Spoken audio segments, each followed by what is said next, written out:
Now we welcome everyone for today's discussion as part of a Bhakti Shastri study. We are for one of the batches. This is the concluding book, and for some other batch, this would be the second book.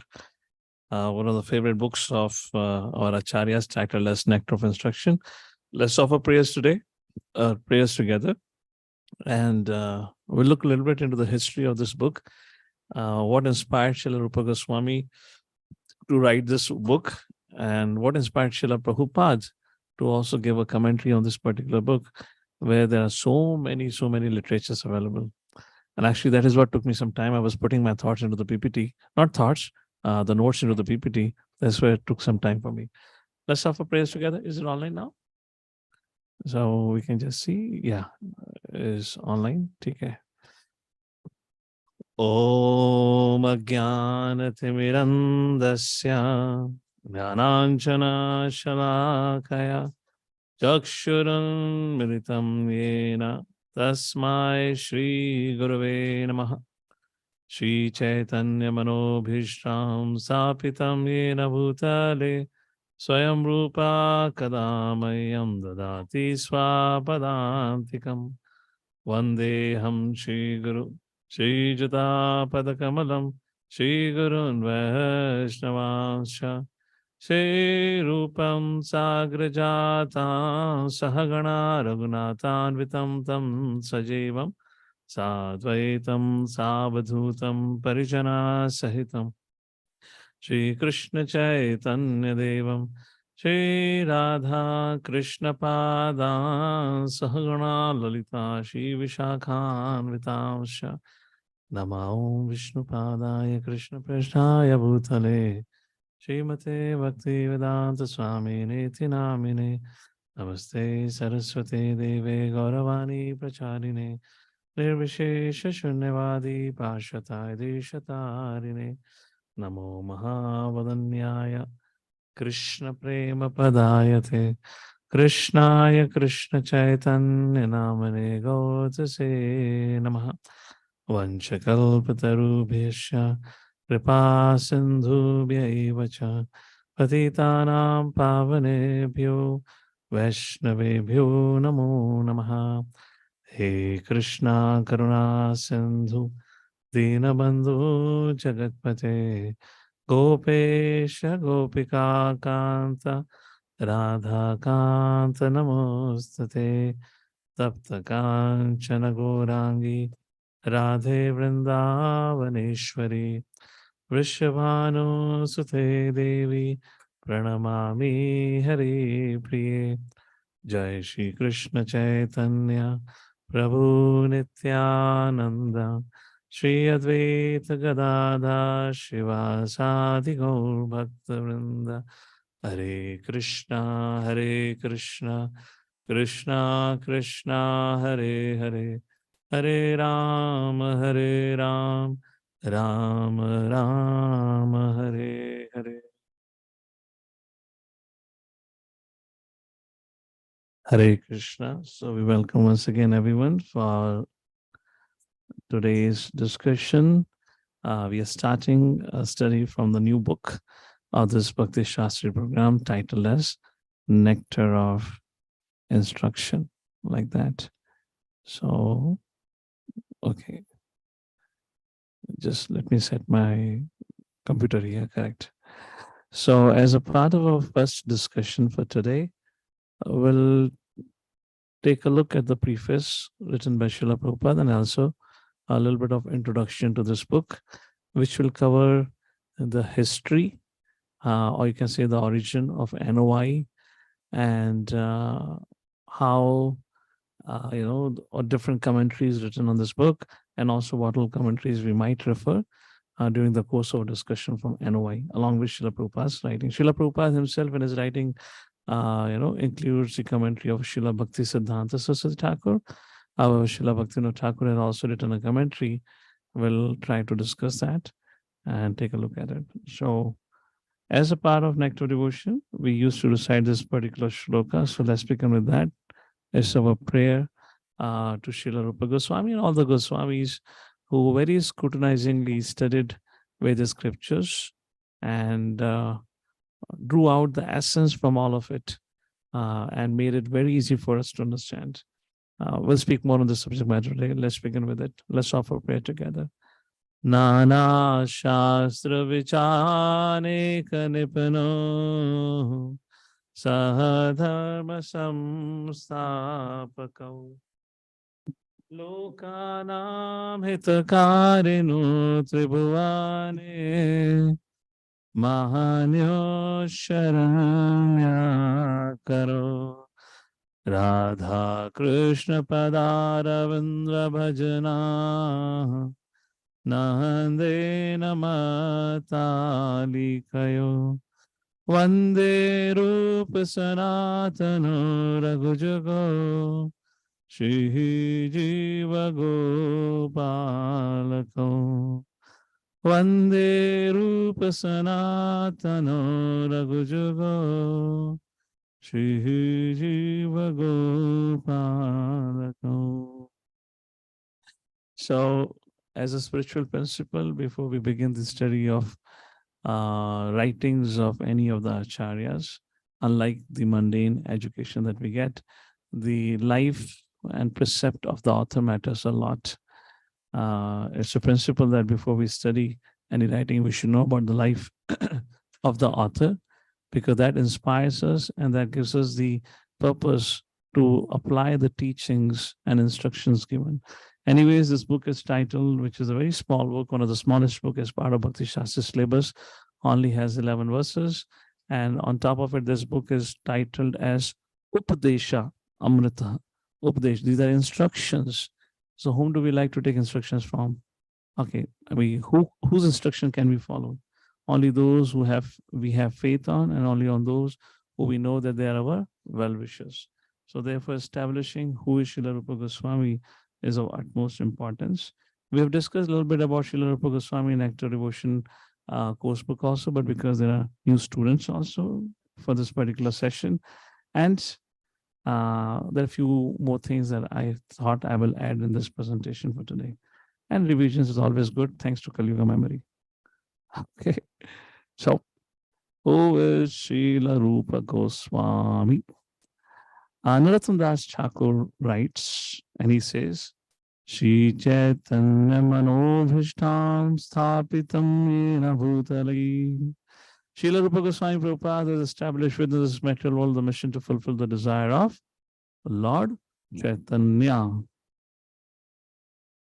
Swayam Rupa Kadamayam Dadati Swa Padantikam. When will he give me shelter under his lotus feet? Like this, Srila Madan Ṭhākura writes about Srila Rupa Gosvami. Srila Rupa Goswami is the one, Madan Ṭhākura writes, who understood the heart of Sri Chaitanya Mahaprabhu. We'll see that, what happened exactly, and how did Srila Rupa Goswami understood the heart of Srila Sri Chaitanya Mahaprabhu. So the meaning of Rupa Anuga. We have said we are all Rupa Anuga. Rupa Anuga. Rupa means Srila Rupa Goswami. Anuga. Anu means follow. Anuga means follower. The Krishna consciousness movement is conducted under the supervision of Srila Rupa Goswami. Srila Prabhupada writes in his Nectar of Instruction Preface. How? We are called Rupa Anuga. Anuga means following, going forward, following the footsteps of Rupa Goswami. So as the Rupa Goswami is following his predecessor, Sri Chaitanya Mahaprabhu, so we have to follow our predecessor. Then we will be successful. Srila Prabhupada speaks about this like this on the lecture on the Nectar of Devotion, Bombay, 9th January 1973. Srila Prabhupada writes in his purport on Adi Leela, 10th chapter, verse number 84. In the Gaur Ganodesh Deepika, Sri Rupa Goswami is described with a gopi named Sri Rupa Manjari. In Goloka Vrindavan, Srimati Radharani is lovingly served by 8 principal gopis, of whom Lalita Sakhi is her dearest friend. These intimate maidservants of Srimati Radhika are assisted by 8 main manjaris, with Sri Rupa Manjari being the leader. And this Rupa Manjari is actually very dear to Lalita. The foremost of all Manjaris is Rupa Manjari, who is very dear to Mother Lalita or Lalita Sakhi. And Lalita Sakhi is very close to Srimati Radharani. That's the connection. They please the sweet divine couple by carrying messages, preparing tasty beverages, stringing fragrant flower garlands, etc., etc. And the pure spiritual forms as maid servant Manjaris, the 6 Goswamis plus Lokanath, Krishnadas Kaviraj Goswami, they all comprise the inner circle of Manjaris. Rupa Goswami is Rupa Manjari, Jiva Goswami is Vilasa Manjari, Sanatana Goswami is Lavanga Manjari. Like this, there are different devotees who are acting in the role of Manjaris or direct associates of the lordships, like this. So this is the list of spiritual forms of some of the prominent our Gaudiya Vaishnava Acharyas. Śrīla Bhaktivinoda Ṭhākura, Nayana Manjari. So very interesting verse comes in Madhya Lila, chapter number 19. I've given the translation here. And what is the verse is? So verse says, okay, let's read out. This is the translation given here. So Krishnadas Kaviraj Goswami writes, this is Madhya Lila 19, chapter verse number 1, translation. Before creation of this cosmic manifestation, the Lord enlightened the heart of Lord Brahma with the details of the creation and manifested the Vedic knowledge. Tene Brahma Hridayadi Kavya. That's how Srimad Bhagavatam starts, and we read in the second canto that how Lord revealed the knowledge to Brahma. This is the 7th or 8th chapter like that.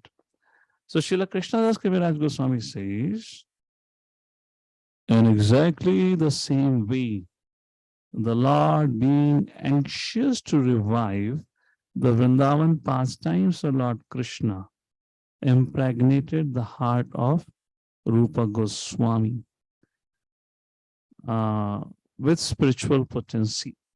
By this potency, Śrīla Rupa Gosvami could revive the activities of Krishna in Vrindavan. Activities almost lost to memory. In this way, the spread of Krishna consciousness, he spread the Krishna consciousness throughout the world. Just a little history, all of you would be familiar by now, hopefully. By the 15th century, in the last 500 years, which means from the 1000 to the 15th century, or 10th century to the 15th century, 3 major attacks had happened on Mathura, Mathura Mandal, if you want to call it, by the Islamic invaders.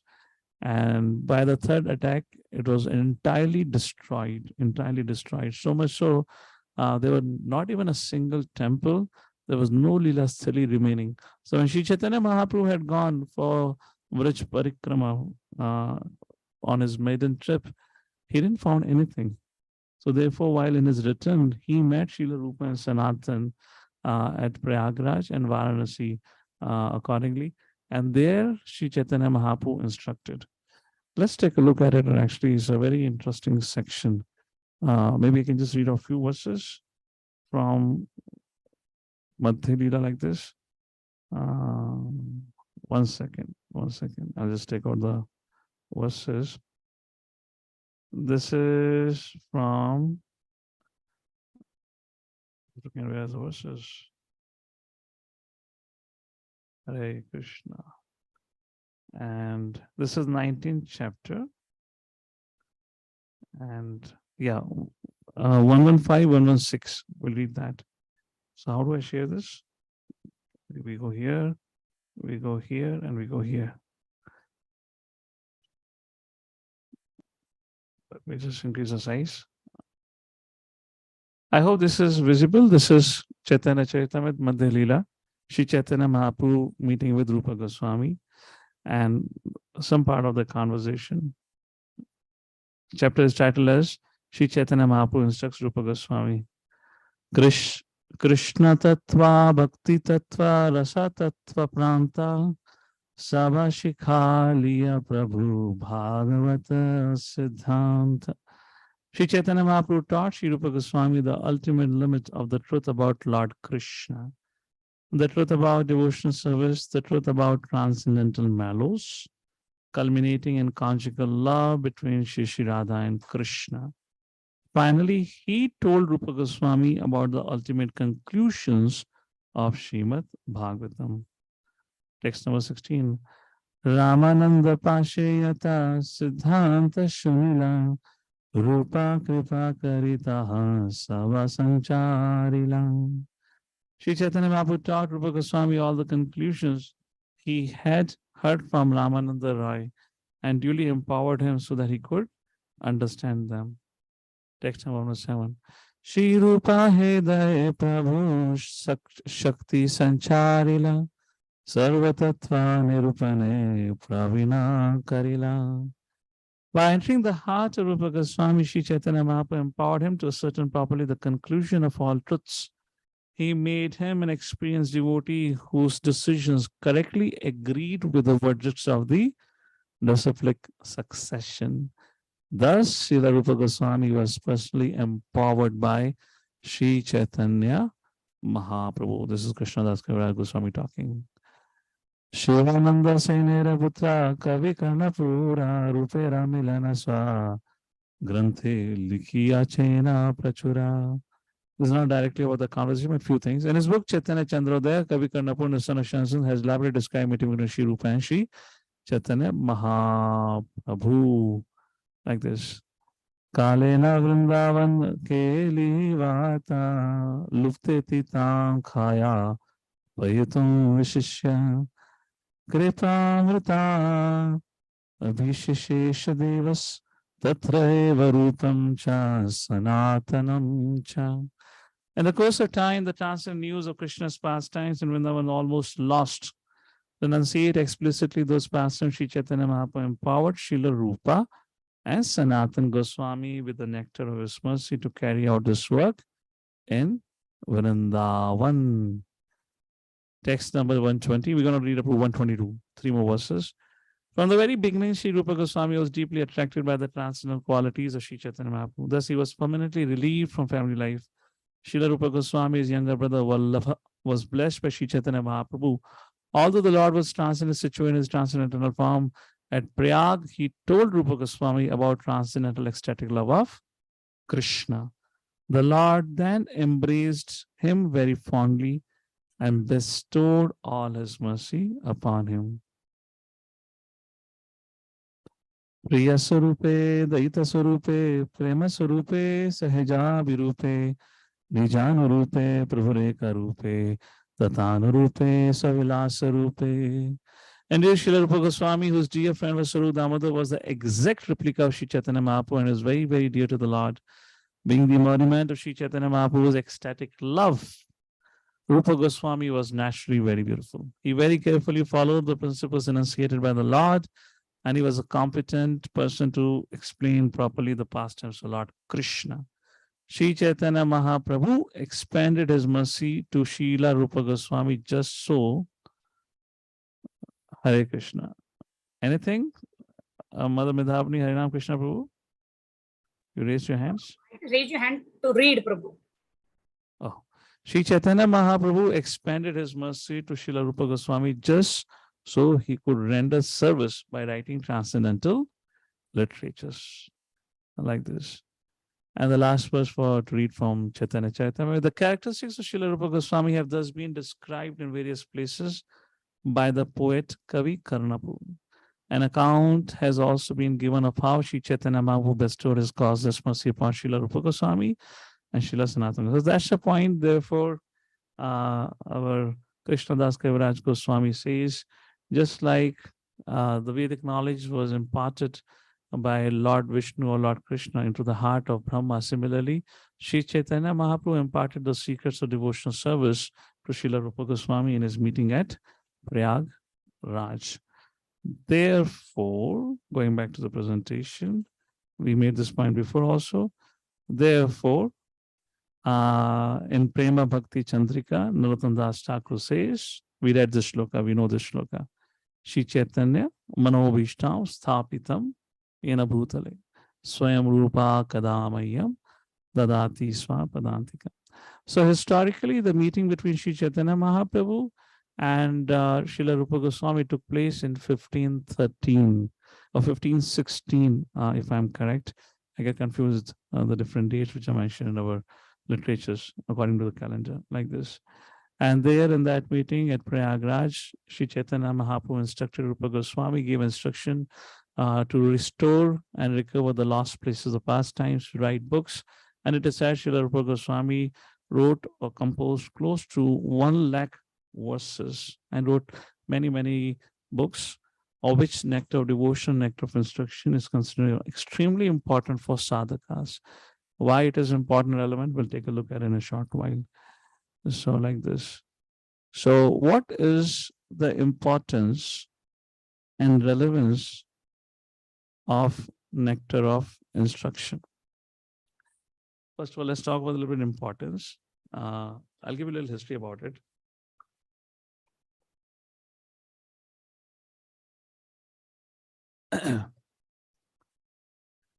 It was back in, I believe, 1892 when Śrīla Bhaktivinoda Ṭhākura, while visiting Vrindavan, had discovered this book, Nectar of Instruction. It was with one of the Goswamis of Radha Govind temple or Radha Raman temple. I have made that point in the history. I'll show you later on. So it is mentioned for a long period of time, almost for more than 2 to 3 centuries. Nobody had spoken anything on this book called as Nectar of Instruction. Now, this Nectar of Instruction, most of us are looking at it after completing Bhagavad Gita. In one way, what Srila Rupa Goswami has mentioned here is not unique. Lord Shri Krishna has spoken about it. When we're going to read the first verse, Vachuvegam and Sakrodavegam, we're going to go back and take a look from Bhagavad Gita. What shlokas, which are the shlokas where Krishna speaks the same thing. However, the importance of this contribution is Srila Rupa Goswami saved us all a time where we don't have to figure it out what we are supposed to do. He has given us straightforward 10 instructions. In fact, the most important, the first 7 instructions. And also, of course, you can see the 8th instruction, 9, 10, 11 instruction goes to another level of practice. So for sadhakas, the first 8 instruction or first 7 instructions had to be extremely vital. So somebody asks what to do in bhakti, how to practice bhakti. This is the book. This is the instruction which we need to follow. We don't have to do anything.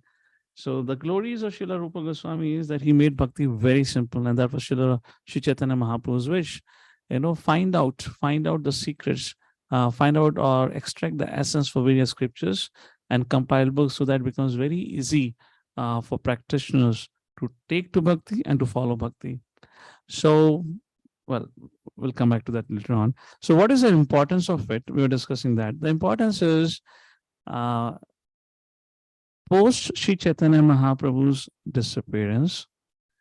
Unfortunately, when Sri Chaitanya Mahaprabhu, or let's say when Sri Chaitanya Mahaprabhu concluded his pastimes, in a very short span of time, many pseudo-Vaishnava sects became prominent, or they took birth. And most of them were saying that they are followers of Sri Chaitanya Mahaprabhu, but none of them were actually paying any attention to Anartha Nivritti or in following the principles of Vaidhi Sadhana Bhakti. What was their objective or what was their practice? Leaping over the preparatory stages of bhakti, which means jumping over the Vaidhi Sadhana Bhakti, they would begin their practice from Raga Nuga. Raga Nuga Bhakti begins at the stage, your Nishtha Ruchi, you're done with your Anartha Nivritti. So they would not pay attention to any of the Anartha Nivritti needs, and they'll begin directly at Raga Nuga. Imagining that they have the right or they have got access to bhava and prema, because of which these personalities, these individuals who became part of the sects, they performed or they would perform many abominable activities, because of which Vaishnavism, particularly Sri Chaitanya Mahaprabhu's style of Vaishnavism, got a very bad name. And it took a lot of efforts, particularly the great credit goes to Śrīla Bhaktivinoda Ṭhākura, who re-established that. So this teaching of, or these instruction on Nectar Instruction, this writing or this small book Nectar Instruction therefore becomes extremely important, because here Srila Rupa Goswami says or talks about what should be the conduct and practice of a Vaishnava. Srila Prabhupada says this is a beginner's guidebook. Simultaneously, he also says this is a book which is meant to be practiced at any and every stage of life. The preliminary teachings found in the Upadeśāmṛta establishes a foundation for all aspiring sadhakas. So, what is the flow of this?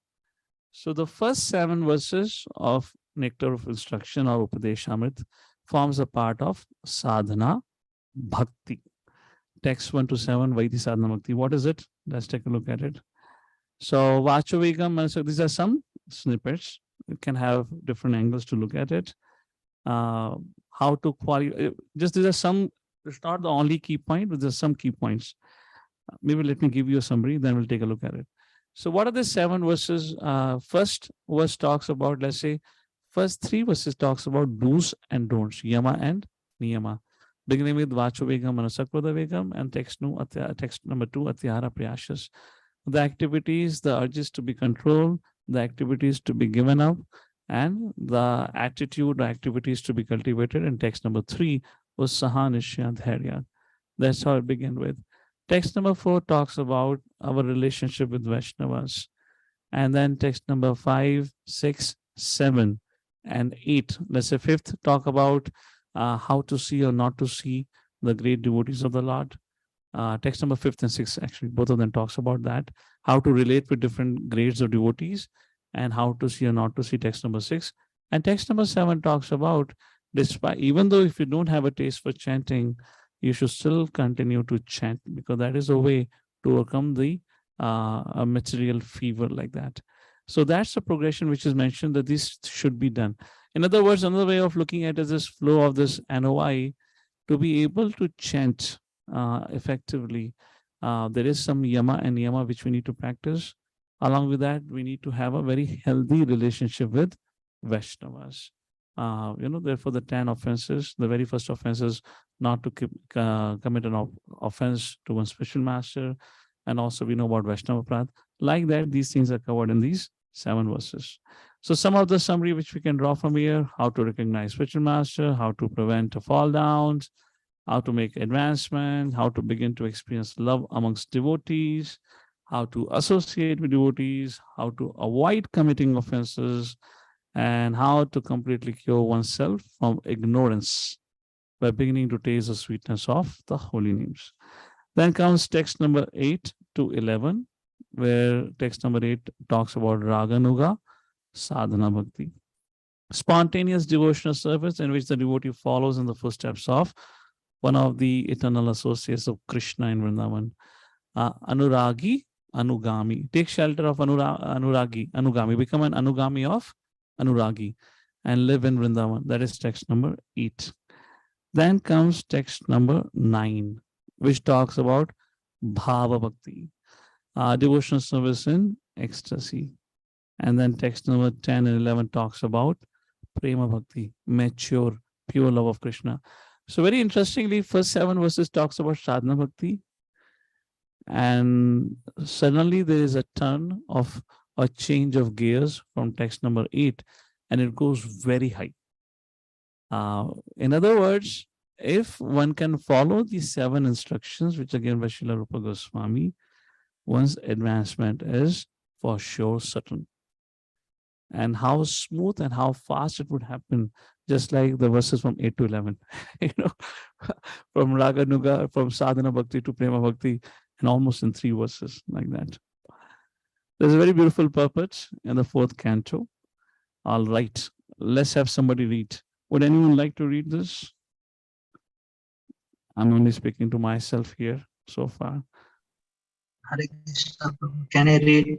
Yes, please. If your internet connection is good, go ahead. Yes. By devotional service, only one is elevated to the transcendental planet Goloka Vrindavan, and there is only devotional service for the activities of devotional service, both in this world and in the spiritual world, are the one and the same. Devotional service does not change.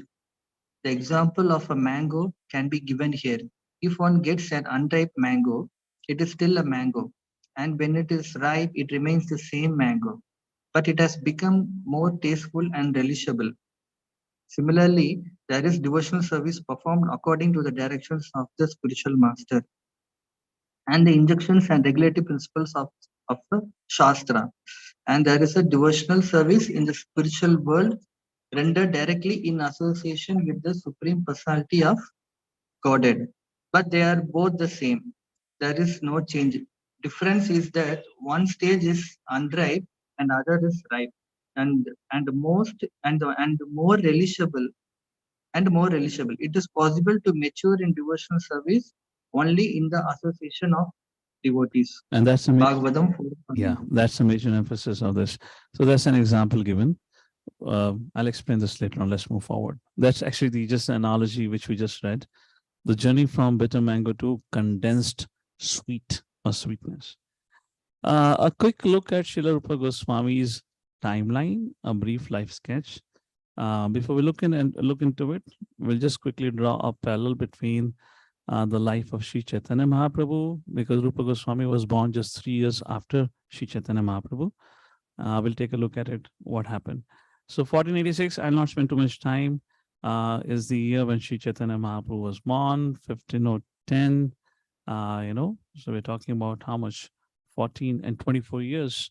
So 1510 is the time when he took sannyas like this, and that's the time Madhya Leela. Adi Leela is from 1486 to almost 1509.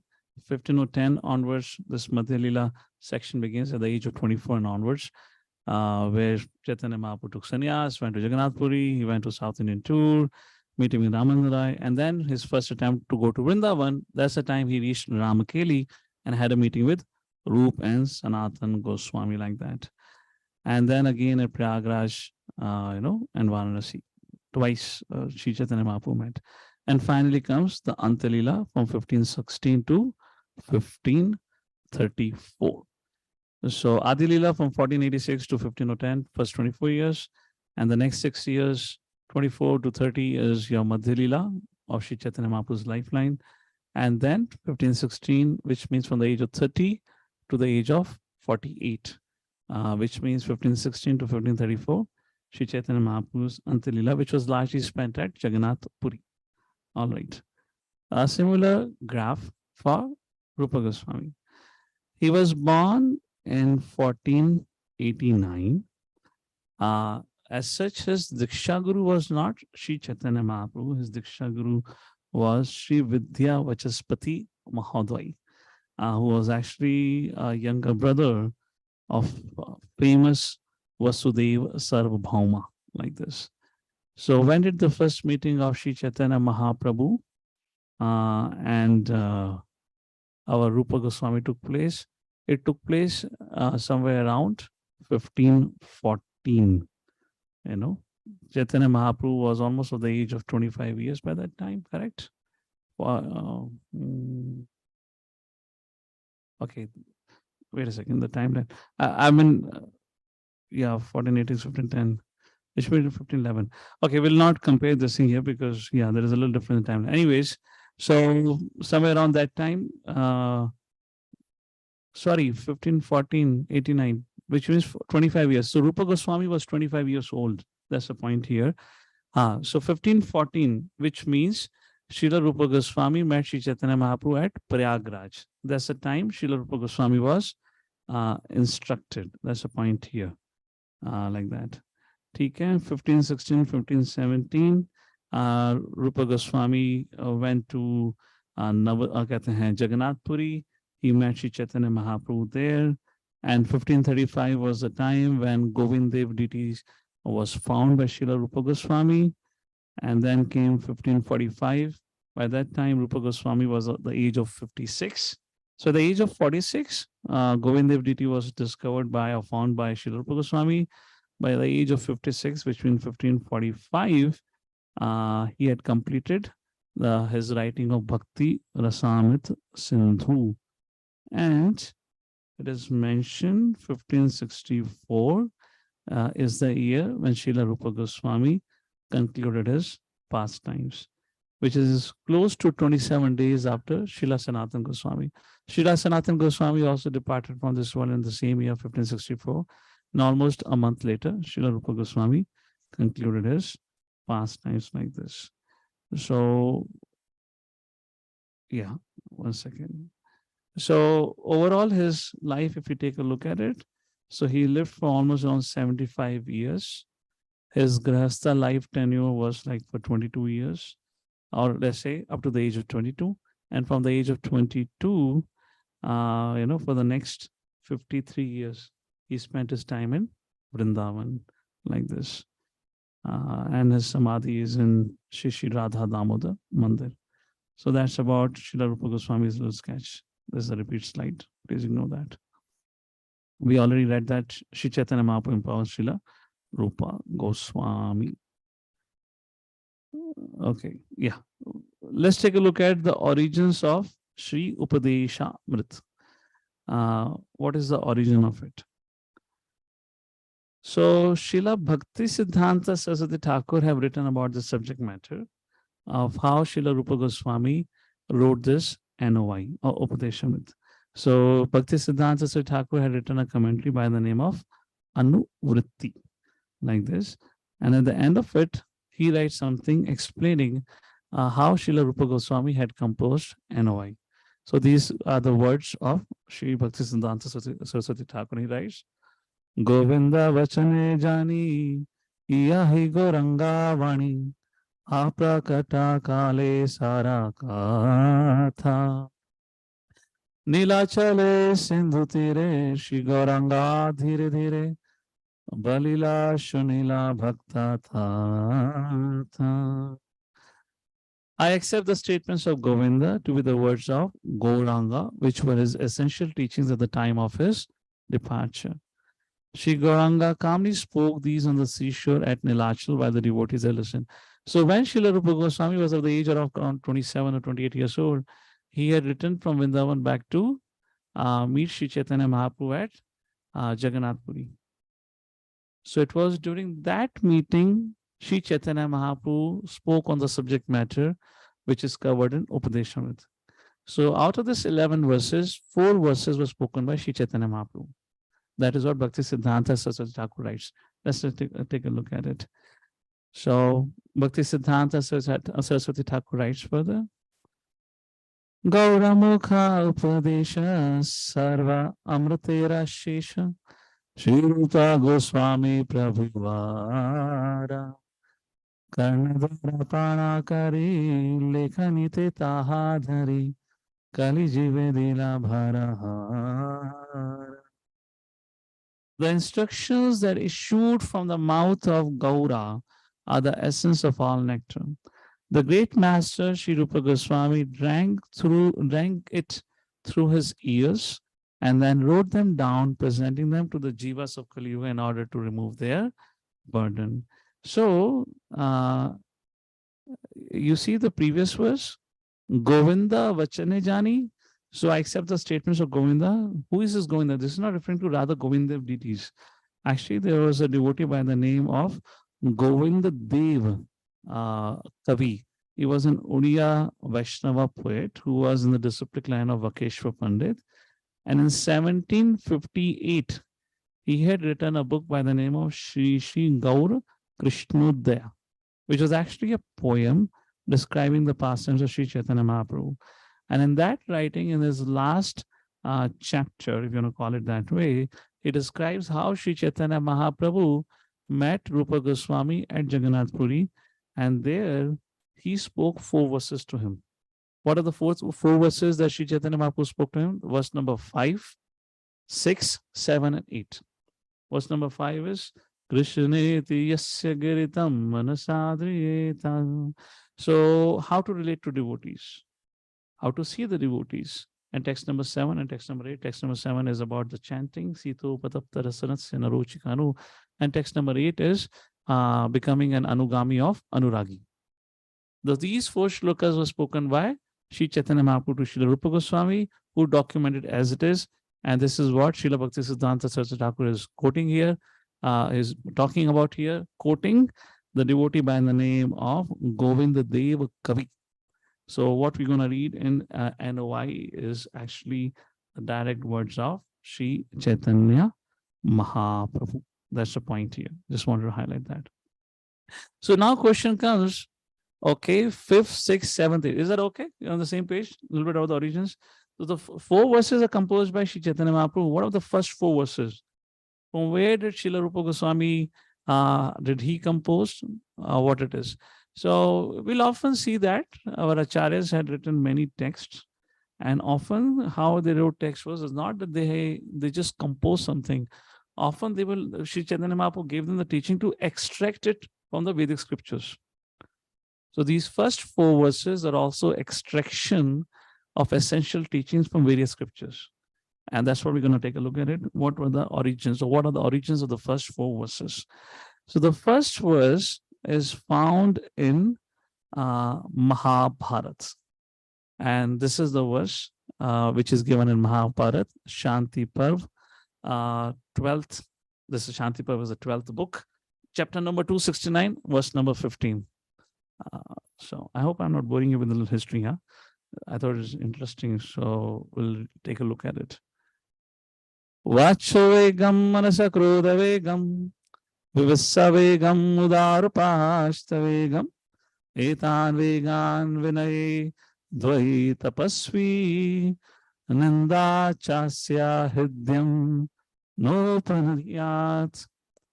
So Mahabharata Shanti Parv, 269 chapter, verse number 15. One who performs austerities must tolerate the impulses of speech, mind, anger, senses, and the urges of the stomach and genitals.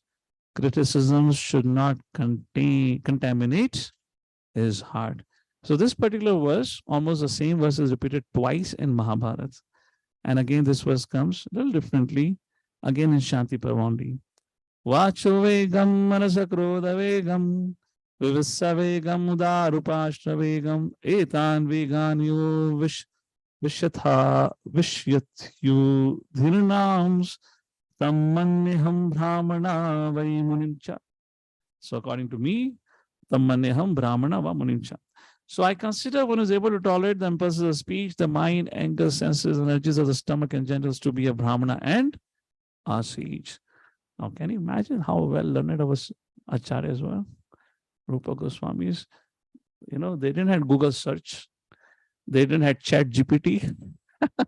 Okay, tell me something on controlling the urges, and Chat GPT found some reference and gave you, not the Google search. They read through this. And these are these 2 verses forms his basis of his composition of Vachavegam, Manasakrodavegam. And how the verse takes place. Anyone would like to read the translation from NOI, text 1, please? So it says, one who's able to control the 6 urges is qualified to make disciples all over the world. Hare Krishna, I cannot see the Zoom right now. I'm literally speaking to my computer. A sober person, a sober person who can tolerate the urge to speak, the mind's demands, the actions of anger, and the urges of the tongue, belly, and genitals, is qualified to make disciples all over the world. Hare Krishna. So this is how Srila Rupa Goswami's composition of the text 1. The basis, the foundation is found in this Mahabharata. All right. What about the 2nd and the 3rd verse? Let's take a look at it. So this verse and the 3rd verse is found in Swatma Rama Swami's Hatha Yoga Pradipika. So what is the text number 3? This is from the 1st chapter, verse number 15 and 16 of this Hatha Yoga Pradipika. Atyahara prayashascha prajalpo nivagraha janasangascha lolyam cha shadbhir yogo vinashyati. So therefore, I'm going to this history for a purpose, because I'm going to refer back to Bhaktivinoda Ṭhākura's commentary also, where he raises the subject matter. In the path of Shuddha Bhakti, do we need to pay attention to these aspects of controlling the mind and senses? Okay, maybe let me just raise a question here to help you understand the subject matter. Now, okay, we'll come back to this. Let me ask this question. Śrīla Bhaktivinoda Ṭhākura raises this question in his commentary on this NOI. He says, on the path of Shuddha Bhakti, do we need to endeavor to control mind and senses? Because who endeavors to control mind and senses? Gyanis. Bhaktas doesn't have to do it. Bhakta has to do bhakti. So what is the need of Srila Rupa Goswami saying about control the mind and senses? Any thoughts on it? Somebody is speaking. Many of you have unmuted. Hare Krishna.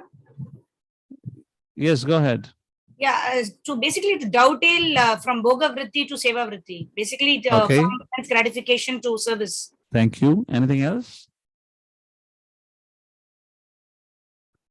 Even in order to do bhakti diligently, one has to have control on his senses. If there are wayward senses, he would lose focus in delivering his service. Perfect. Anything else? So Krishna, yes. we can get carried away by Maya if we cannot Okay. control our mind. So and Nectar of Devotion, Srila Rupa Goswami says, accept favorable, reject unfavorable. That's the foundation actually. And you all are saying the same line. So to help us understand what is good and what is not good, therefore these instructions are given. So to remain alert. As one of the roaming senses, Krishna says in second chapter, right? One of the roaming senses can carry away the mind. That's the point here. Therefore, this is given. So therefore, from a Hatha Yoga Pradipika, Srila Rupa Goswami is taking this text number 2 and 3. We are not Hatha Yogis, we are Bhakti Yogis. But still, it has a detrimental effect on our practice. All right, let's take a look at it. So we were about to read the translation. Somebody please read out the translation which you can see on the screen. Eating too much or collecting more than necessary, performing extraneous endeavors, speaking about mundane subject matters, neglecting the injunctions of the scriptures, or blindly following scriptural injunctions, associating with mundane people and mental restlessness. These 6 things destroy the yoga. And what are the favorable things? Is the 16th verse of this Hatha Yoga Pradipika. It is mentioned, Usahat Sahasadharyat Tattvajnanascha Nishayat Janasanga Parityagat Shadvaryoga Prasidhyati. Please read out, Mother. Eagerness, courage, forbearance, knowledge, confidence, abandoning the company of materialists. These 6 enhance yoga. It should be noted, however, that scholars opine that Swatmarama Swami used quotations from earlier sources. Thus, it is most likely that these verses predate the Hatha Yoga Pradipika.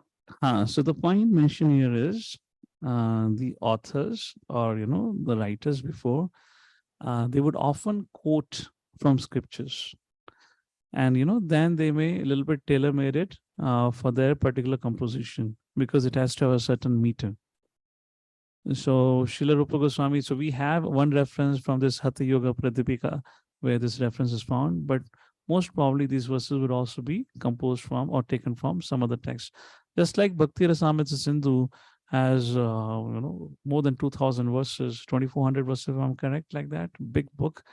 Many of the verses are nothing but it's nothing but it's a conglomeration of verses from Chaitanya, Srimad Bhagavatam and different Puranas, which are establishing the principles of bhakti.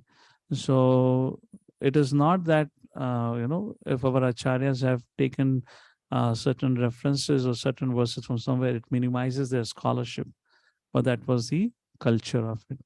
To repeat the same thing. And Sri Chaitanya Mahaprabhu told them, study the scripture. That's what the verse we recited, Nana Shastra Vichaneka Nipano. They read through all the scriptures and they drew the essence from it according to the need of, sadhakas like that. So that's the whole purpose over here. So that's about the origin of NOI, Nectar of Instructions. This is what we know so far. This is how the first 3 or 4 verses came. Regarding the 4th verse, Dadati Pratigranati Guhyamakati Prachati, it is said to be found in Vishnu Rama's Pancharatras. That's where the Dati Pratigranati shloka comes. So mostly Srila Rupa Goswami would have taken a clue from there. All right, a little bit about the relationship of Śrīla Bhaktivinoda Ṭhākura and Upadeśāmṛta.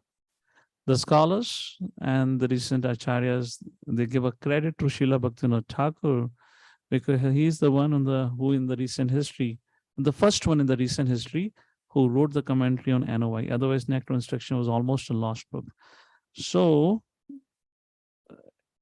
back in 1940, disciples of Śrīla Bhaktivinoda Ṭhākura had met Vanamali Lala Goswami of Radharaman temple. And he told the disciples of Bhaktisiddhanta Saraswati Thakur that how Śrīla Bhaktivinoda Ṭhākura had visited Radharaman temple in the late 1890. And that's the time he found a copy of Upadeśāmṛta in the library maintained by the temple.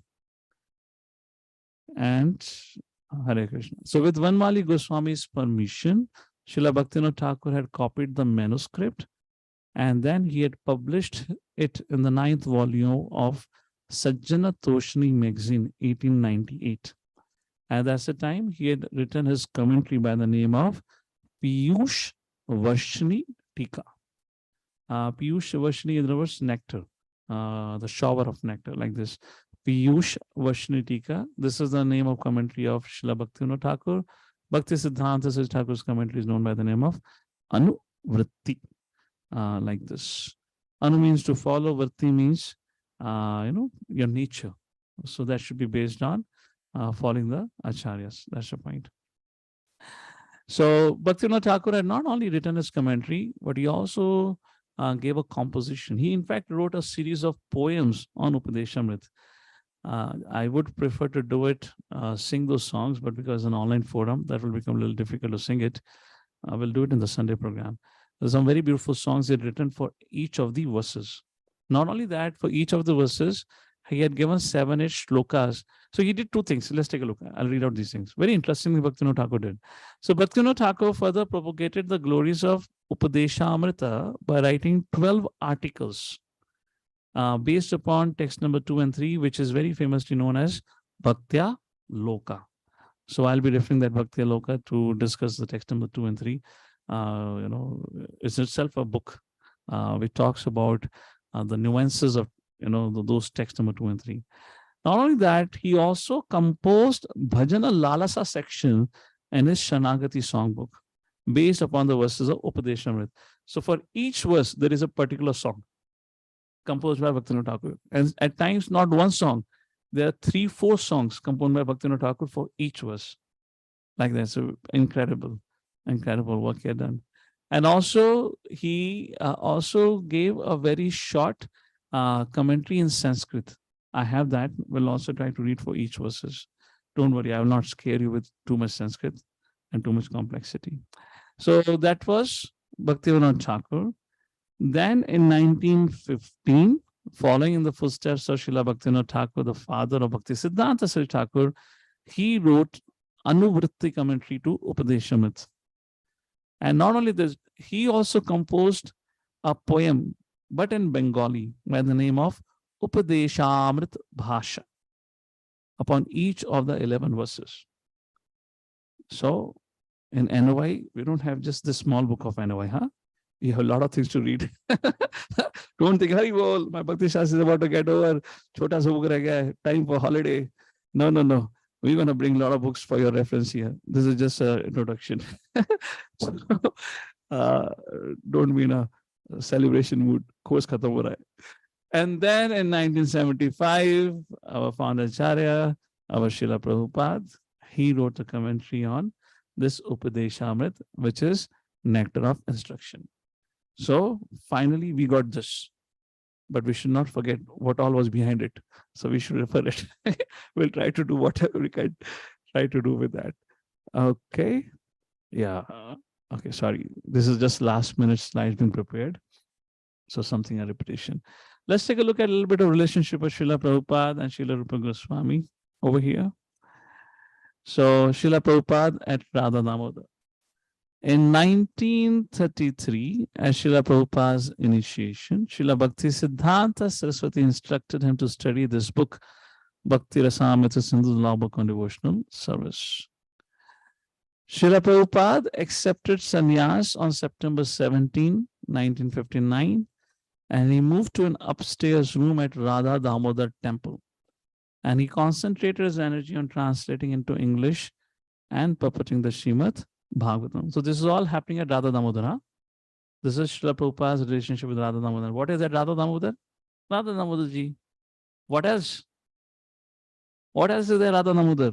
Now we're Rupa talking Goswami Samadhi. That's the point. Rupa Goswami's Samadhi. So here we are talking about the connection of Srila Prabhupada and Rupa Goswami. You forgot? Right from his room, from his kitchen window, Samadhi was right there, and Srila Prabhupada would pray to Rupa Goswami. That's the point. This corner of the Radha Damodar temple is just like the hub of the wheel of the spiritual world. It is the center. I eternally reside in my rooms at the Radha Damodar temple.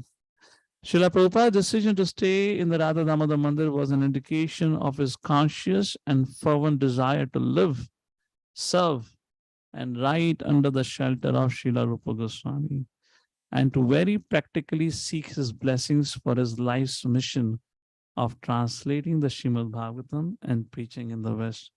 In this regard, Srila Prabhupada even said, it was Rupa Goswami who came to my dream and gave me that required inspiration and motivation. So when you went to Vrindavan, you would have, the idea of coming to the West. It's a conversation between Taman Krishna Goswami Maharaj and Srila Prabhupada. Prabhupada says, okay, somebody would like to read the question. I'll read the answer. One devotee can volunteer here. Can I read, Prabhu? All right, read the question, Mother. So when you went to Vrindavan, you'd given up the idea of coming to the West? No, coming to the West, the idea was there, but I was planning how to go there, how to preach there, how to take some books, how to bring them, everything alone. So as soon as you had some books, then you were... Yes, then I decided everything was being dictated by superior. With Srila Prabhupada in such a congenial mood, I took the courage to broach something Harikesha once mentioned to me. I was told that one day you were told by Rupa Goswami that you must go. Prabhupada's mood changed slightly. But that was open secret, he said dismissively. Everyone knew. And then he changed the subject. A little quotation from a transcendental diary. There was Srila Rupa Goswami's supervision. Maharaj, do not worry about anything. Go ahead and travel to the West and preach. Just preach the message of Sri Chaitanya Mahaprabhu and the chanting of Hare Krishna. You will be successful, I guarantee, because I will be right with you all the time. Jagadguru Śrīla Prabhupada ki jai, Srila Rupa Goswami ki jai. So like this, it is directly under the supervision of Srila Rupa Goswami. That's the point here. Just one or two more points about things that happened with Srila Prabhupada at Radha Damodar. So this is how Srila Prabhupada ended up there.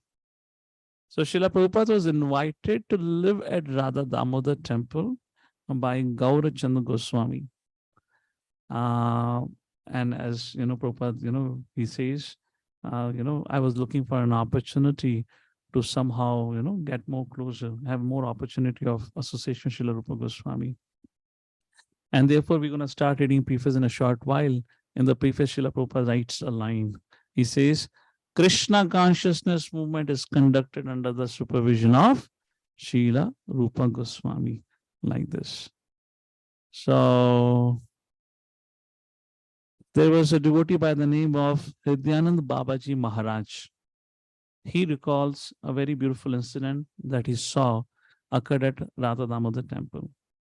Prabhupada spread this Krishna consciousness by the mercy of Rupa Goswami. Prabhupada used to pray to Rupa Goswami, you please give me your mercy. And he got that mercy. This is something very important. You might be thinking, what's the connection with the syllabus? It has a direct connection. The very first verse, Vacho Vegam Manasa Krodha Vegam Jivva Udaru Pashta Vegan. The urges of the body cannot be controlled by an individual. We can only get the ability to control when we beg and pray to the Lordships.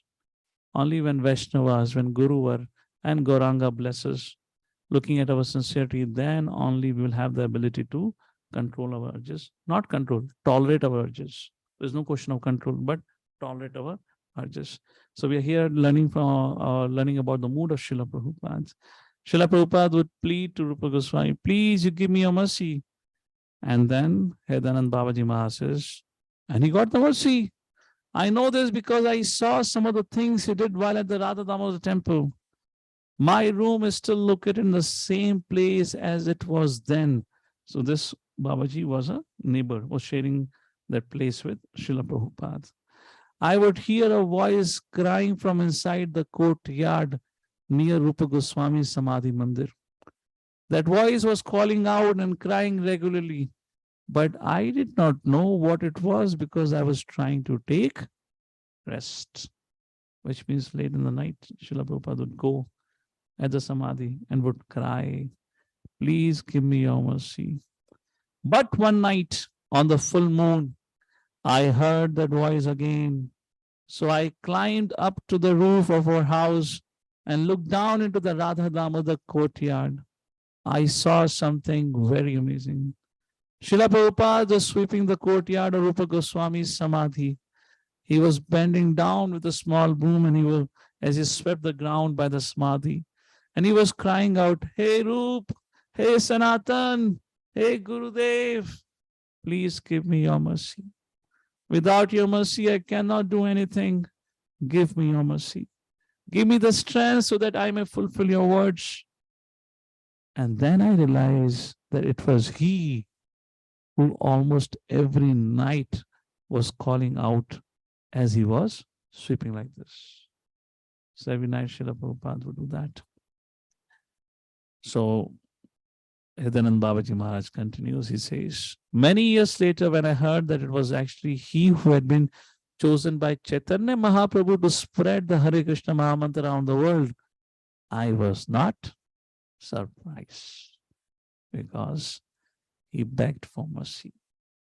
So I would prefer and like, this is my humble request to each one of you, and is also a kind of a reminder for myself also, when we get into this set of instructions, rather than technically, intellectually, we will try to have discussion on that level also, but better we develop a fervent mood of prayer. My dear Lordship, please give me the strength so that I can live and follow these instructions like that. Nirmal Chandra Goswami, the son of Gaura Chandra Goswami, he recalls, बाप बेटी की कहानी है, पिताजी ने तो बता दिया, अब बेटे से भी सुन लेते हैं. He said, he told my grandfather that here in Radha Damodar, Srila Prabhupada told the grandfather, the father of Gaura Chandra Goswami, that he had got direct permission from his Gurudev, Bhakti Siddhanta Saraswati Ṭhākura, to go to the West. Not just a permission, but an order. He already had the direction, but now here was a direct connection and instruction. Now you must go there. And his grandfather asked, Srila Prabhupada asked his spiritual master, how shall I do this? And Bhakti Siddhanta Saraswati Ṭhākura told him, it is Srila Rupa Goswami's order. So you got the story? So Srila Prabhupada is talking to the grandfather of the boy, and the grandson is recalling that Srila Rupa Prabhupada had told the grandfather that, I've been given this order by my spiritual master, that you go to the West and preach. And when Srila Prabhupada asked his spiritual master, how do I do this? How can I do this? How can I do this? So then Bhakti Siddhanta Saraswati Ṭhākura said, it is Srila Rupa Goswami's order. It is his power that gives you these feelings. So if you start to go there, there will be no problem. Swami Maharaj told my father about his Spurti Darshan and the Pushpa Samadhi. And he told him that he could understand that the order was absolute, because this incident happened directly at his Gurudev's Samadhi, which means having a darshan of Srila Rupa Goswami. It is also significant that when Srila Prabhupada returned from America with his disciples in 1972, very interesting thing happened. He chose to lecture for many days at Radha Damodar temple at the feet of Rupa Goswami Samadhi. Does anyone know what did he spoke there? Every day lecture series was going on in 1972, right next to the Samadhi Mandir. It was on Bhakti Rasamrita Sindhu. अरे भूल गए तुम Nectar of Devotion का, हमने discussion करा था. And the last remark, in his concluding words to the lecture on the series of Nectar of Devotion, Srila Prabhupada said, Sri Rupa Gosvami was living in different parts of Vrindavan. Srila Rupa Gosvami was living in different parts of the Vrindavan, and his headquarters were in the temple of Radha Damodar in the present city of Vrindavan. The place of Rupa Goswami's bhajan, execution of devotional service, is commemorated still. There are two different tomb-like structures in the Radha Damodar temple. One structure is called his place of bhajan, and the other, his body is entombed. Behind this very tomb, I have my place of bhajan. Prabhupada said, right? We read it. I eternally reside in the quarters of Shri Radha Damodar temple. Hare Krishna. So that was our little introduction to the subject matter of कहते हैं आपका Upadeśāmṛta. So let's start our discussion from the preface. So Madan Sundar, your hand is up. Go ahead, read the first paragraph.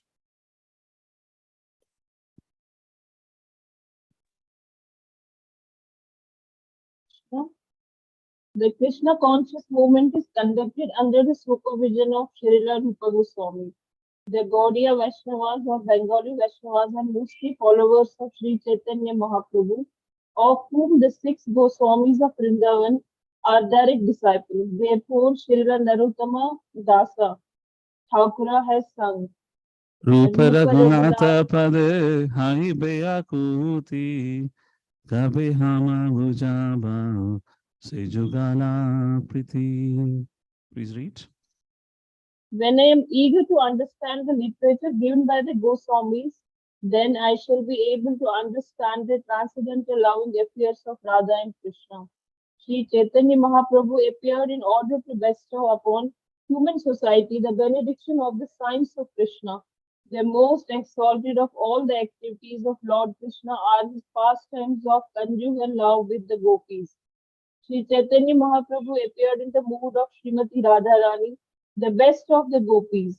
Therefore, to understand the mission of Lord Sri Chaitanya Mahaprabhu and follow in his footsteps, one must very seriously follow in the footsteps of the 6 Goswamis, Sri Rupa, Sanatana, Bhatta Raghunatha, Sri Jiva, Gopala Bhatta, and Dasa Raghunatha. Sri Rupa Goswami was a leader of all the Goswamis, and to guide our activities, he gave us this Upadeśāmṛta. So why everyone accepted Rupa Goswami as the leader? I mentioned in the beginning, in his eternal form, he is Rupa Manjari, who among all the Manjari is the closest Manjari or the senior-most Manjari, who is closest to Lalita Sakhi. And therefore, all the Acharyas, all the Goswamis accepted Srila Rupa Goswami to be their leader. That's a point here, because of the eternal constitutional position. All right? Shall I continue? Yes. As Sri Chaitanya Mahaprabhu left behind him the 8 verses known as Shikshakta, Rupa Goswami gave us Upadeśāmṛta so that we may become pure Vaishnavas. In all spiritual affairs, one's first duty is to control his mind and senses. Unless one controls his mind and senses, one cannot make any advancement in spiritual life. Everyone within this material world is engrossed in the modes of passion and ignorance. One must promote himself to the platform of goodness, Sattva-guna, by following the instructions of Rupa Goswami, and then everything concerning how to make further progress will be revealed. Hare Krishna. Hare Krishna. So here Srila Prabhupada writes, in all spiritual affairs, first duty is to control one's mind and senses. And that's what Madhav Kripapu was making a point also when we raised the question, when we're looking at the origins of the various verses of NOI. We are supposed to remember the Lord, so why we need to pay attention to control mind and senses? Prabhupada says, no, it's needed. Why? Because unless one controls his mind and senses, one cannot make advancement in spiritual life. And there are many verses in Bhagavad Gita itself where Lord Shri Krishna speaks on this. second chapter, sixth chapter, various places Krishna talks about it.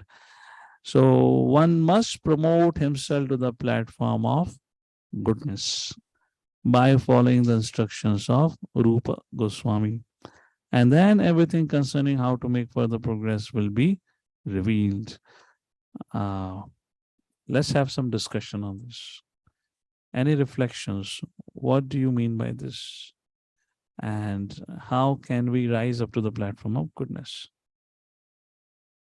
So Prabhupada says, one must, first of all, we are living in the world which is engrossed in the modes of passion and ignorance. So one must promote himself to the platform of goodness, sattva guna. How to do it? By following the instructions of Rupa Goswami. And then everything concerning how to make further progress will be revealed. It will be revealed. So any thoughts onto this? How to rise to the platform of goodness?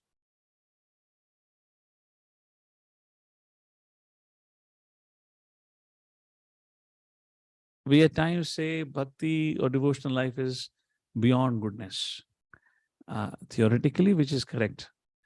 But for us, we have to come to the goodness first, like that. Anadi and Shuman Prabhu, please. Hare Krishna, Prabhuji, Dhanvat Pranam. So, Prabhuji, what we read Prabhupada saying multiple times in the Bhagavad Gita as well is that one needs to first and foremost follow the rules of Varnashram as prescribed by the scriptures. And once we follow that, then we reach that platform, the transcendental platform, wherein we are able to understand the spiritual knowledge or the transcendental knowledge.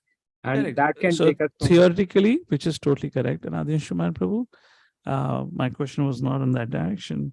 My question is, so let's say Prabhupada didn't just give us theory, he gave us a practice by which we can cultivate goodness. So I'm trying to hint at that. See, Bhaktivinoda Ṭhākura writes, largely this NOI is meant for Grahastha Ashram. Bhaktivinoda Ṭhākura writes about this. And what it means by when Bhaktivinoda Ṭhākura writes, this is meant for Grahastha Ashram, which means brahmachari would already be practicing it.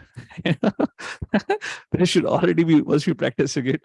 Not that, that's the meaning of renunciation. You should be practicing it. So this is largely meant for Grahastha in that sense. Before they go to the next stage in their ashram, they should learn this. They should cultivate this. So in terms of activities, in terms of action, how can we cultivate? How can we promote ourselves to platform goodness? What are the ways of promoting oneself to goodness? That's the question here. What you said is totally correct. Attitude of the follower, like how is sadhaka, what will be the attitude of the sadhaka? We'll come to attitude, Madam. That's in the next paragraph. We'll come to that in a short while. You're in the right direction, but again, I'm looking at the action items. So we need to follow the morning program, which Srila Prabhupada has given all of us. Morning, reading Srimad Bhagavatam here in Bhagavad Gita and evening. Morning program. There should be a solid morning program. Okay. What else? Following the four regulative principles. Following the four regulative principles. Okay. Very nice. Following the four. What else? Hare Krishna Prabhuji. Yes. Whatever we do, whatever our Guru tells us has to be done in the mood of duty. Okay. But how much Guru is telling us? Prabhu, worshipping the Archvigraha form of the Lord. Worshipping, okay. We should worship, which means the idea of Brahman Diksha is actually about taking deity worship. Reading Prabhupada books. Not that we take Brahman Diksha and not do deity worship, but if you're taken Brahman Diksha, we should have at least 2 to 3 services. Okay. Yes, Mithil Prabhu? Reading Prabhupada books. Reading Prabhupada books. Yeah, so I mean, quantify it. Half an hour, 1 hour, something. Yes. So at least 45 minutes. At least 45 minutes every day. Okay. Nitai Pran Prabhu? Prabhu, as we read in the Nectar of Devotion, the first 5 primary things out of the 64, which are Sadhu Sangha, chanting, hearing Srimad Bhagavatam, residing in dhams, or having temples at home, and worshipping the deity form of the Lord. Okay, Archa Vigraha. Okay. So we should, on a regular basis, engage in these 5 activities. Is that what Nitai Pran Prabhu is saying? And it's kind of summing up what most of you are saying for that. Okay, so one must promote himself to the platform of goodness. So one thing here becomes a challenge. You know, we might follow this also. Some of us might be following it also. But there is a challenge. And what is a challenge? Krishna says in Bhagavad Gita, Chatur Varnam Guna Shashtam, Guna Karma, Chatur Varnam Maya Shashtam, Guna Karma Vibhagashaha. So we are born of our nature. You know, when you're born, we have certain natures and conditionings. And generally, our nature is to end up doing what we like and not address our conditionings and deep-rooted conditionings. And we may spend years altogether. And if those conditionings, we have not learned to really deal with those conditionings, then we might have spent many years doing this, even A, B, C, D, E. Whenever the situation would arise in which that conditioning becomes active, we will be pulled down. We will suddenly realize, oh, you know, I've been still tied up with something. And could be a situation of temptation. It could be a situation of crisis. And how many times have we seen that, you know, despite being 15, 20 years even, there are certain things, peculiar nature, which that devotee had even in the very first year. And that peculiar nature has still continued. Yes or no? Have you seen certain things? Gross things have changed. You know, not that things have not changed, but certain peculiar natures have not changed.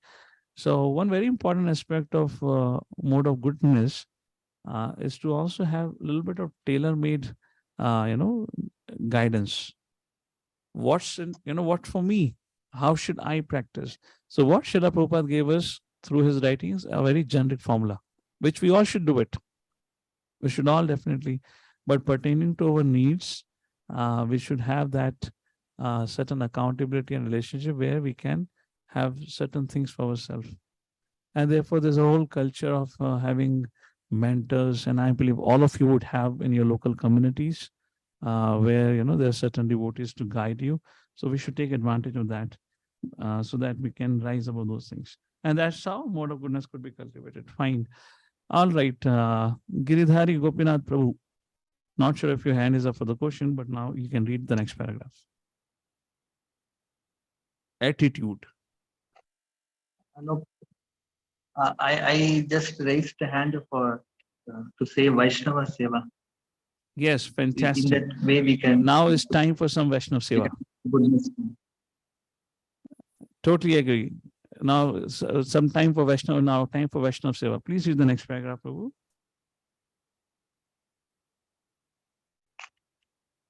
If you're comfortable. If not, that's okay. We can have somebody else read it, huh?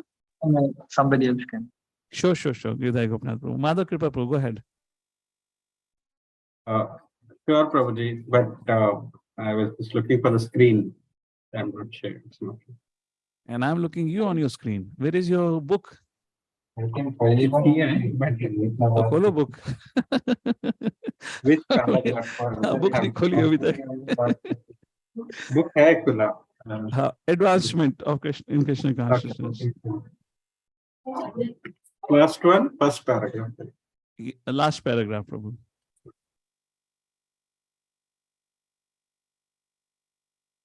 Can I read, Prabhuji? Okay, Mother, you go ahead. Yeah, advancement in Krishna consciousness depends on the attitude of the follower. A follower of the Krishna consciousness movement should become a perfect Goswami. Vaishnavas are generally known as Goswamis. In Vrindavana, this is the title by which the director of each temple is known. One who wants to become a perfect devotee of Krishna must become a Goswami. Go means the senses and Swami means the master. Unless one controls his senses and mind, one cannot become a Goswami. To achieve the highest success in life by becoming a Goswami and then a pure devotee of the Lord, one must follow the instructions known as Upadeśāmṛta, which have been given by Sri Rupa Gosvami. Sri Rupa Gosvami has given many other books such as Bhakti Rasamrita Sindhu, Vidagdha Madhava and Lalita Madhava. But Upadeśāmṛta constitutes the first instructions for neophyte devotees. One should follow these instructions very strictly. Then it will be easier to make one's life successful. Hare Krishna. A.C. Bhaktivedanta Swami, Śrīla Prabhupada. Hare Krishna. So, any thoughts and reflections on when Prabhupada says a very classic statement, famous statement of Prabhupada?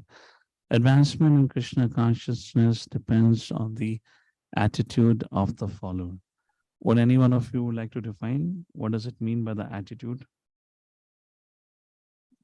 What does it mean by attitude of the follower? What is that attitude refers to here?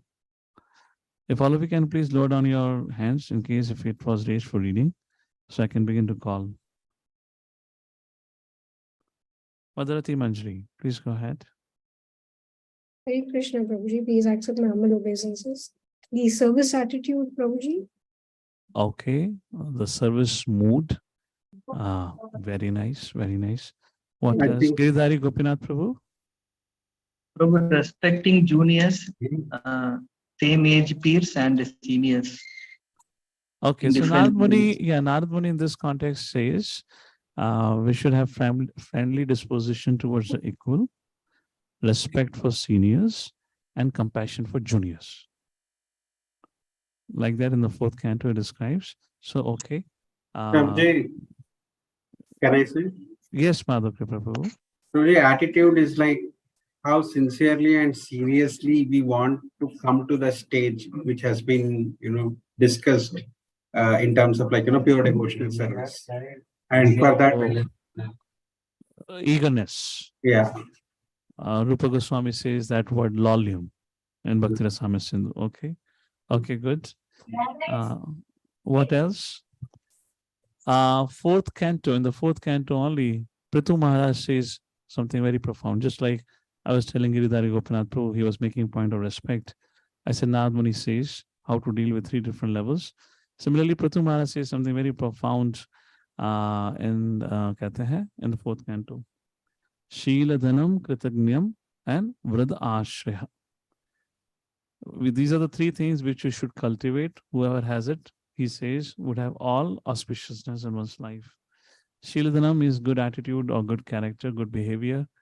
Kritagnya, attitude of gratitude. Actually, the foundation should be attitude of gratitude.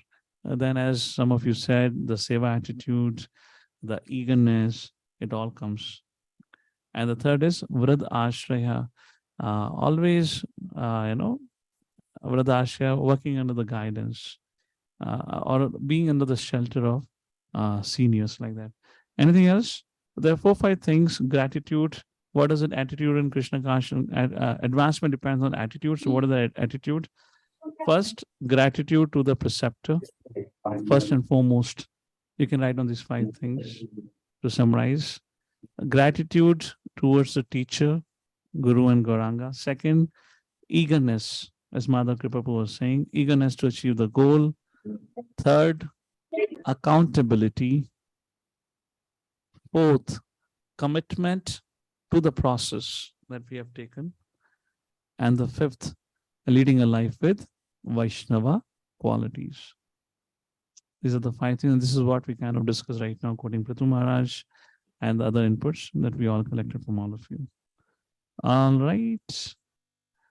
So what we can do for now, I will take text number 1 and 2 next time. We can pause here for today, but before we break in, let's recite the first 7 verses and read the translation. And I'll just quickly show you the MIHE handbook, just to get you familiar with, what are the verses to memorize. Next time on, we'll recite those verses also as we did for Nectar Devotion. So all of you have your book with you. We're just gonna go and, so we'll recite and we'll recite together and somebody can read the translation. Or if anyone wants to be a partner in reading, then you can join me, or else one by one, different devotees can read. All right, text number 1 to text number 7, we're going to recite. Text number 7 tak karte hain, chalo.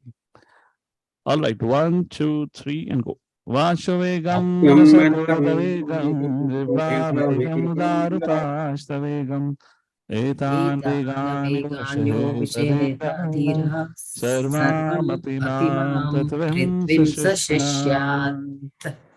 Translation, Rishikesh Pankaj Prabhu, go ahead.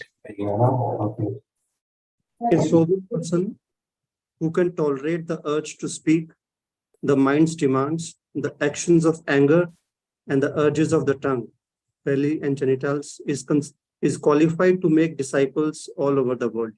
Text 2. Atyahara prayasascha prajalpo niyamagra janasangascha laulyamcha tadbhe bhakto vinashyati. Continue, Rishikesh Prabhu. Okay. Once devotional service is spoiled when he becomes too entangled in the following 6 activities.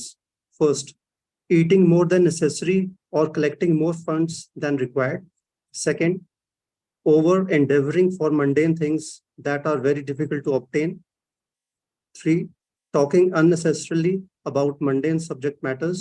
4, practicing the scriptural rules and regulations only for the sake of following them and not for the sake of spiritual advancement, or rejecting the rules and regulations of the scriptures and working independently or whimsically. 5, associating with worldly minded persons who are not interested in Krishna consciousness. And 6, being greedy for mundane achievements. Text number 3. Ussahana dharya tatakama pavatanath sangatyaga sato vrittihi shadbhe bhakti prasidhyati. Go ahead. There are 6 principles favorable to the execution of pure devotional service. 1, being enthusiastic. 2, endeavoring with confidence. 3, being patient. 4, acting according to regulative principles such as Shravanam, Kirtanam, Vishnu, Smaranam, hearing, chanting, and remembering Krishna. 5, abandoning the association of non-devotees. And 6, following in the footsteps of the previous acharyas. These 6 principles undoubtedly assure the complete success of pure devotional service. So these are the yama and niyama part which has been discussed. Text number 4 is about relationships. Dadati pratigrayanati guhyamakyati prachati vankate bhujayataiva shadvidam pratilakshanam. Continue. Yes, Prabhuji, shall I continue? Yes, please. Yes.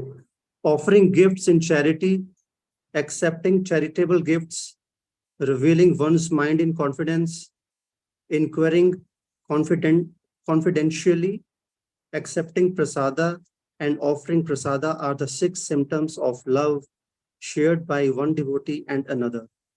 So how to relate with devotees is described in text number 4. And now text number 5 and 6, how to serve devotees, what precautions to take. That has been described in next 2 verses.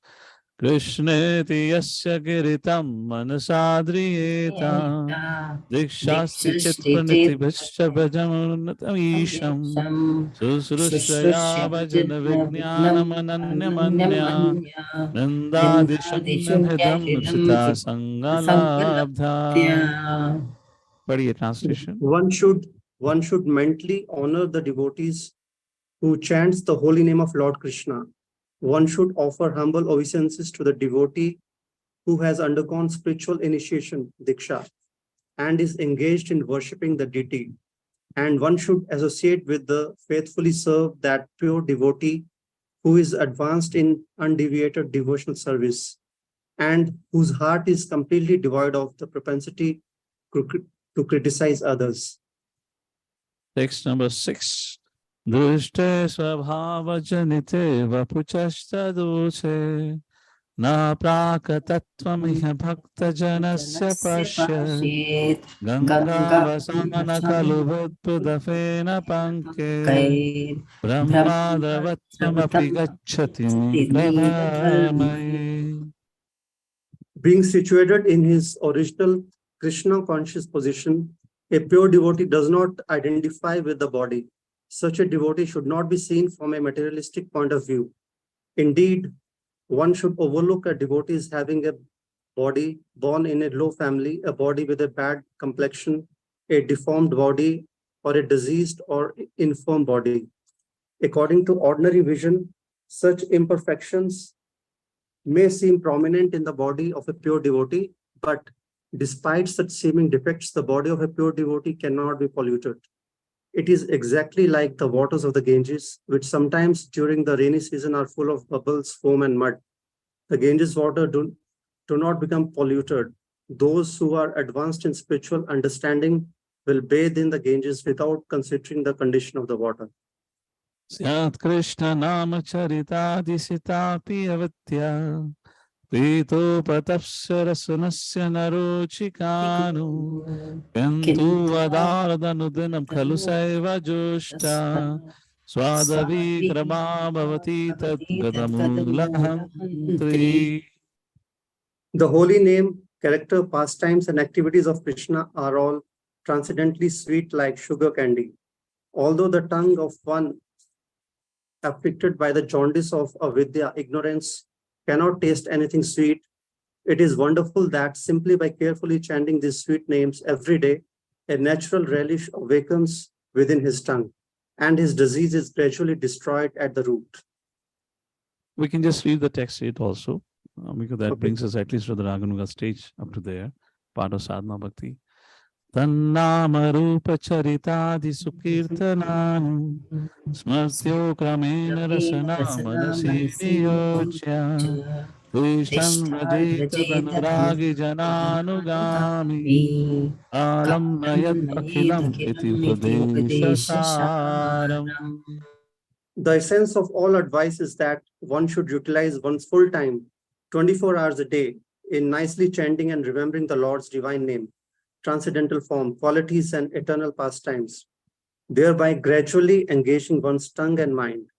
In this way, one should reside in Vraja, Golok, Vrindavan Dham, and serve Krishna under the guidance of devotees. One should follow in the footsteps of the Lord's beloved devotees who are deeply attached to his devotional service. Hare Krishna. So here we come to the conclusion of our introductory session to this NOI. Next time onwards, we'll take to the verses. So a quick recap of what we did. As it's a spiritual principle, before we read any text, it's a good practice to know the author, particularly a text where the text itself is of instructions. So whose instructions we can follow when we have faith, when we have trust, and we know that the person is of a well-wisher, when we have a sense of relationship, and when we know this person cares for us. Therefore, we kind of discussed a little bit about Srila Rupa Gosvami. Who was Srila Rupa Gosvami? How was he inspired to write literatures like Bhakti Rasamrita Sindhu, Alalitama, Vidikta Madhava, etc., many other texts, including Nectar of Instruction, Upadeśāmṛta. So we saw that how Sri Chaitanya Mahaprabhu had personally instructed. We read also from the Madhya Lila 19th chapter, how Sri Chaitanya Mahaprabhu, Krishnadas Kaviraj Goswami writes, Brahmaji was inspired or instructed by the Lord himself. He was revealed, the knowledge of Vedic knowledge was revealed to him. Similarly, the Bhakti knowledge was revealed in the heart of Srila Rupa Goswami by the mercy of Sri Chaitanya Mahaprabhu. And why? Just like Lord Shri Krishna spoke to Arjuna, na dveshna me dveshti, not like that. What a bhakto sime sakha cheti. Arjuna was non-envious, nirmasaranam. He was dear friend and devotee of the Lord. Similarly, Srila Rupa Goswami was extremely humble and devoted, and simultaneously, Janma, Aishwarya, Shruta, Shivir. He had all the four. He had a high birth, born to a Saraswat family coming from Karnataka. He was not born in Karnataka, but the family was from Karnataka, the Saraswat family. Janma, Aishwarya, Shruta, Shribbhir was extremely smart young man. He knew various languages, multiple languages, highly learned. And Rupa and Sanatan, they were literally, as Sakara Malik and Amara Malik, I believe were their names, both of them were actually literally running the whole kingdom, which was under the atrocious rule of Nawab Hussain Shah. So we discussed about that history in the previous Nectar devotion, though therefore I didn't spoke about it today. Nonetheless, we focused on the later on part, how Sri Chaitanya Mahaprabhu instructed Rupa Goswami. And at that point of time, essentially, there was nothing in Vrindavan. There was no Lila Sthali, there were no temples. Everything had to be rediscovered. No deities also. So these Goswamis did that. To help you understand about this, we gave you a brief life sketch of Srila Rupa Goswami, who was born in 1489 and lived for 75 years. At the age of 22, for the first time, he met Sri Chaitanya Mahaprabhu. And the third and the last time he met at the age of 27 and 28. And thereafter, he lived in Vrindavan until the end of his life for more than 50 years, where he wrote various scriptures, built a beautiful Radha Govinda temple, and in which year this all happened, we discussed briefly about it also. Along with that, we saw how Srila Rupa Goswami composed this NOI. And then we quoted Srila Bhaktisiddhanta Saraswati Thakur's Anuvritti commentary. In the conclusion of that, he writes that how there was Govind Rajji, who in the 17th century had written a text, had written a book glorifying Sri Chaitanya Mahaprabhu. There he wrote about that how when Srila Rupa Goswami at the age of 27 or 28 had come to meet Sri Chaitanya Mahaprabhu at Jagannath Puri, there at Nilachal Dham, Chaitanya Mahaprabhu had spoken 4 verses to Srila Rupa Goswami. And what are the 4 verses? Starting from Krishneti Yasya Giritam Manasadriyeta up to the Tad Anuragi Anugami, the 8th verse, and had inspired Srila Rupa Goswami to write. And those 4 verses became the part of this book titled as NOI. So what's the origin of other verses? We saw that how the first 2 verses were from Mahabharata, and the 3rd verse and the 4th verse, we also saw the references for it, or what is that? Hatha Yoga Pradeepa, like that. There were references from where? Srila Rupa Goswami. So there I was making a point that, this is what it was not that you have to create something. It was not about creating, right? Like writing a novel. Novel means a novel idea. It was not about novelty. It was about everything has been given in scripture. Study that and give the essence to make it easy for all of us. And as we're going to look into the depths of it, we'll see everything has been what Rupa Goswami mentioned has already been discussed by Lord Shri Krishna Bhagavad Gita, and you've already read Bhagavad Gita just recently. Nothing new, but there are straightforward steps to be done, not to be done, very clearly mentioned about by Srila Rupa Goswami in this textbook. We also saw the relationship between Bhaktivinoda Ṭhākura and Upadeśāmṛta. I gave a little history of how Bhaktivinoda Ṭhākura discovered this book, NOI, which had literally was lost to Vaishnava culture. He got that copy at Radha Raman Dev's temple's library, and then he wrote his commentary, and then he wrote songbook, and then Bhaktisiddhanta Saraswati Thakur wrote his commentary, and following the footsteps, Srila Prabhupada also wrote his commentary in 1975, which up to the date is a most widely read commentary on Nectar of Instruction. And then we also made a point about the relationship between Srila Prabhupada and Srila Rupa Goswami. And Srila Prabhupada says this whole movement is working under the guidance of Srila Rupa Goswami. We are Rupa Nugas, Rupa Anuga. Rupa means Srila Rupa Goswami, Anuga means followers. Whose followers we are? Rupa Anuga. Therefore, this particular textbook becomes extremely important for all the sadhakas. And this has been written out of his great compassion. This is not meant for them. This is meant for sadhakas.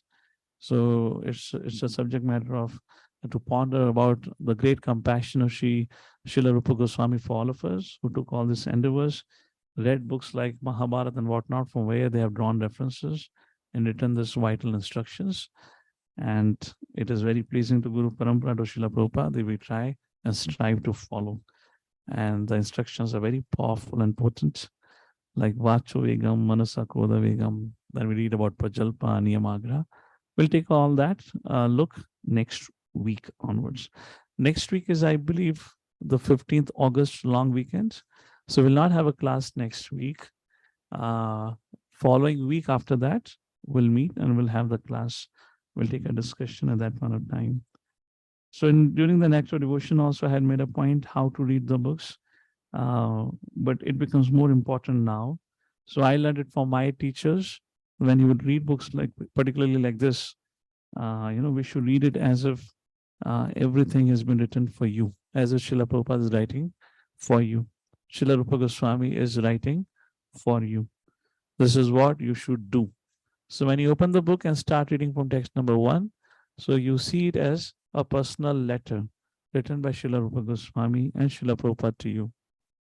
My dear so-and-so, Mr. Das and Mr. Dasi, I hope this letter finds you in good health and good spirits. This is my request to you. Vacho Vegam, Manasa Krodha Vegam, Jivva Vegam, Udar Upashta Vegam. like that. Your ever well-wisher. Signed, A.C. Bhaktivedanta Swami, Srila Prabhupada. And the very important thing, to be able to follow these instructions, we discuss about some of the incidents of Srila Prabhupada's life, that how he begged for mercy. Srila Rupa Gosvami, please, please, hey Gurudev, please, hey Gauranga, please give me a mercy so that I can follow the instructions of my spiritual master. Similarly, we need to pray to the Lordship, to Vaishnavas, to Guru and Gauranga, so that we can follow the instructions of Srila Rupa Gosvami.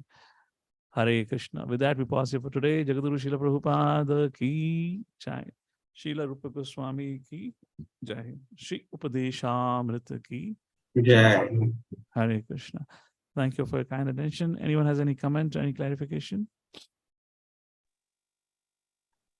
वैसे आज केवल story telling हुई है, कुछ हुआ नहीं करके. I hope I didn't bore you with all this. I generally like to get into the history. So I like to know kab kya kyun hua. So like this. So I found some of our scholarly devotees have done their research and they found out these things. So from there, I compiled the notes and I presented today's discussion. All right, so we conclude here. Thank you very much. Hare Krishna. Prabhuji, one doubt, Prabhu. I just want Hare Krishna. Prabhuji, just wanted to know which are the slokas we have to memorize because it is not written in the book. No problem. You enjoy your 15th August break when we meet by the time. Oh yeah, I forgot. I wanted to show you this thing now. MIHE book. I also opened it for the first time. तो ठीक है, इसमें दिख जाएगा ये रहा आपका MIHE का book. The hair book. So it's over here, will be written. Mm. So these are the things. Vaidhi Sadhana Bhakti. These are some brief about this NOI. And I believe analogies, open book assessment. It's in the first section, Prabhu. It's there in the first section of the manual. Oh, first section. All the four. Yeah. I told you, I'm opening it for the first time myself. I never went through this. So let me come to some section, first section. There should be somewhere shlokas given here to memorize. Yeah, first section. Yeah, yeah.